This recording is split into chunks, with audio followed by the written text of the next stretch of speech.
बिस्मिल्लाहिर्रहमानिर्रहीम। अस्सलाम वालेकुम स्टूडेंट्स।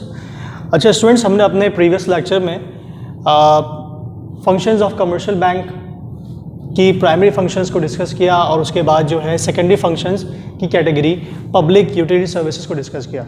ठीक है, हमने लास्ट जो है परफॉर्मेंस बॉन्ड्स को डिस्कस किया था कि परफॉर्मेंस बॉन्ड्स बेसिकली है क्या और कौन कौन सी कंपनीज़ जो है इसको इशू करवाती हैं। Construction company, real estate companies, इनको ये ज़रूरत होती है क्योंकि एक तरीके से परफॉर्मेंस बॉन्ड्स जो है वो उनके लिए श्योरिटी दे रही होती है उनके कस्टमर्स के लिए कि खुदा न खास्ता अगर हम वो प्रोजेक्ट जो है विद इन टाइम कंप्लीट ना कर सकें तो एक तरीके से उनका बैंक जो है उनको श्योरिटी दे रहा होता है कि आपको ये आपके टाइम के लिए, आपके लॉस के लिए कंपनसेट करेंगे। ठीक है, तो this was performance bond. Now today we are going towards agency services. ठीक है, एजेंसी सर्विसेज में देखें कि मज़ीद क्या क्या फंक्शंस जो बैंक परफॉर्म कर रहा होता है।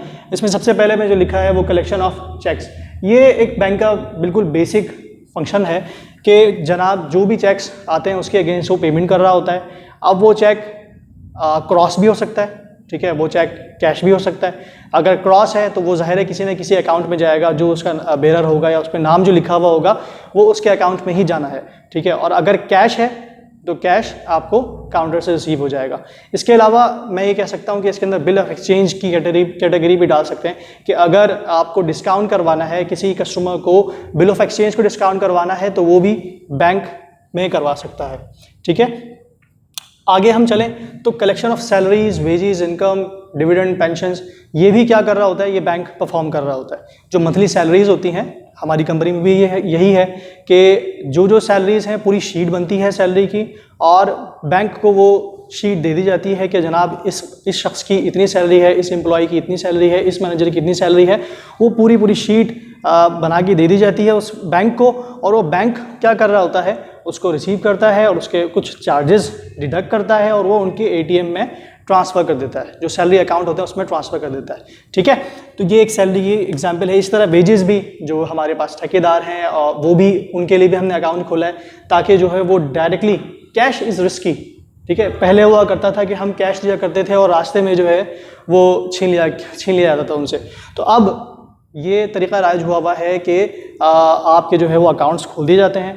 ठीक है, और आपकी सैलरी डायरेक्ट एटीएम मशीन में ट्रांसफ़र, एटीएम अकाउंट में, सैलरी अकाउंट में ट्रांसफ़र कर दी जाती है। ठीक है, अच्छा, पेंशन की वसूली भी ये कर रहा होता है बैंक।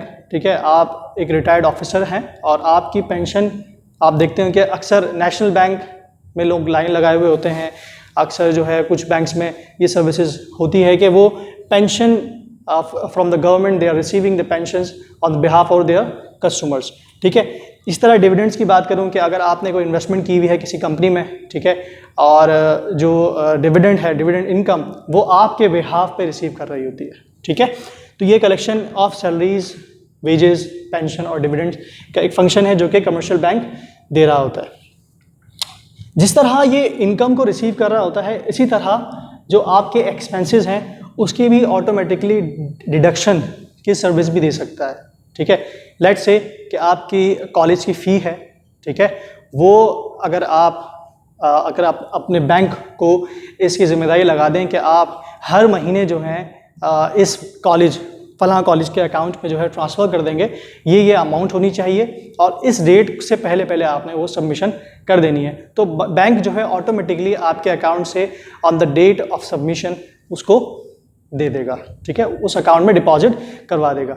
इसी तरह और भी मुख्तलिफ एक्सपेंसेस, फॉर एग्जांपल मैं बात करूं एलसी की, तो एलसी में भी इस तरह ही होता है कि जनाब जैसे ही इंडोर्समेंट आ जाती है और गुड्स रिसीव हो जाते हैं, पेमेंट आपके अकाउंट में ट्रांसफ़र कर दी जाती है। ठीक है, ये मुख्तलिफ पॉइंट्स होते हैं जिस पे म्यूचुअल अंडरस्टैंडिंग होती है बायर और सेलर की, इंपोर्टर और एक्सपोर्टर की, उसके बाद जो है वो ये चीज़ ट्रांसफ़र कर दी जाती है। ठीक है, अच्छा, अब अगर हम आगे बात करें तो purchase and sale of securities, हमने अपने प्रीवियस लेक्चर में डिस्कस किया था कि बैंक जो है वो डेट मैनेजमेंट की सर्विस दे रहा होता है गवर्नमेंट को और सेंट्रल बैंक को।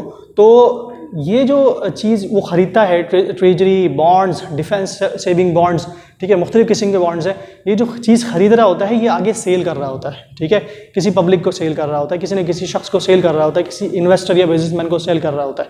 ठीक है, तो सेलिंग भी और उनसे परचेजिंग भी कर रहा होता है, ठीक है। इन दोनों से ये काम परचेजिंग एंड सेलिंग का ये काम भी कर रहा होता है, ठीक है। इस सिक्योरिटी में मैंने बताया आपको ट्रेजरी बिल शामिल होते हैं, मुख्तलिफ किस्म के bonds, defence saving bonds, price bonds, ये सब चीज़ें इसके अंदर शामिल होते हैं, ठीक है।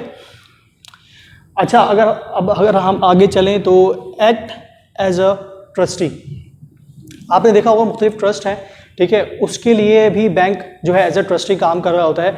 लेकिन बैंक को ट्रस्टी बनने के लिए पहले कोर्ट से इजाज़त मिलना ज़रूरी है कि आप जो है वो किसी ट्रस्ट के लिए एज अ ट्रस्टी काम करें, ठीक है। उसके लिए एक प्रॉपर डॉक्यूमेंट आपके पास लाजमी होना चाहिए, कोर्ट की तरफ से आपके पास ऑर्डर होने चाहिए, तभी एक बैंक जो है एज अ ट्रस्टी परफॉर्म कर सकता है, अपने फंक्शंस को परफॉर्म कर सकता है। उसकी जो ट्रस्ट है उसकी प्रॉपर्टी को, उसके तमाम जो फाइनेंस के जितने भी मामलात हैं उसको वो मैनेज कर सकता है, ठीक है। अच्छा, प्रोवाइडिंग ऑफ लोकर्स, ये मैं लिख देता हूँ, प्रोवाइडिंग ऑफ लोकर्स। अब फॉर एग्जांपल कि आपके पास कोई बहुत ही अहम दस्तावेज़ात हैं, ठीक है, बहुत ही अहम डॉक्यूमेंट्स हैं जो कि आप घर पे नहीं रख सकते, वो रखना आपके लिए रिस्की है, ठीक है।